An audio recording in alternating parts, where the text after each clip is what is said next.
Olives, which most people might not know, are grown on a tree.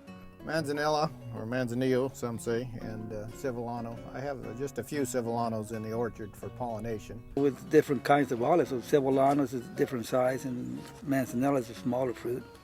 And there's another missions, they're good for oil. Manzanella's got more oil, too. You can feel the taste when you eat that. The olives you get out of the can are picked green with the oil starting to come into them, so you get that oil content.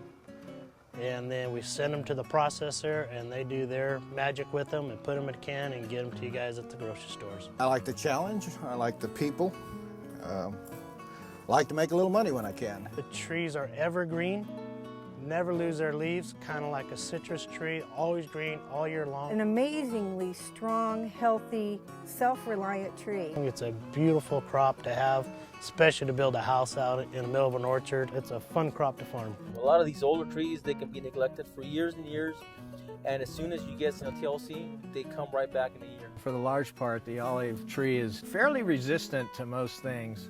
Where there's some very minor pests and diseases, with good cultural practices, not a lot of insecticides are needed.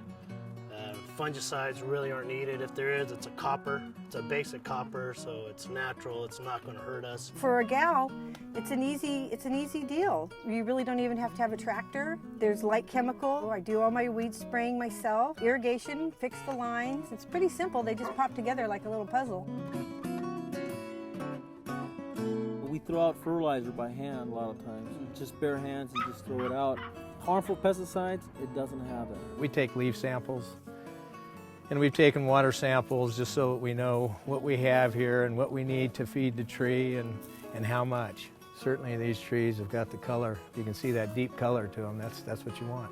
These will start blooming around the 1st of May. And we'll know what kind of a crop we have probably 2 to 3 weeks later. Around Memorial Day weekend is kind of the time frame when you kind of really know what you have.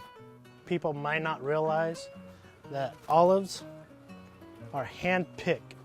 They are not currently mechanically harvested for the California Black Ripe because we got to deliver quality. The pickers will get there about maybe crack of dawn. Maybe 6:30 or 7 they start picking. They only move maybe 2 or 3 trees in a whole day. You'll have thousands of olives on a tree, so you can imagine trying to pick one at a time. They'll work until 2, till 3 o'clock in the afternoon. That typically is a work day from the first part of September to the tail end of October. Without the pickers, how can you have an olive industry? Probably my favorite time is the last week of harvest. I'm probably a basket case up to that point. You're constantly running around. Your time is not dictated by you. Your time is dictated by the guys, by the work itself. You get to see what you've done and if it was worthwhile or wasn't worthwhile for the year. We're the type of people that will look at all the old knowledge, but also looking at the new technologies and the new opportunities in the future and trying to adapt it to the orchard. And I think that's the only way we can keep ahead of the game.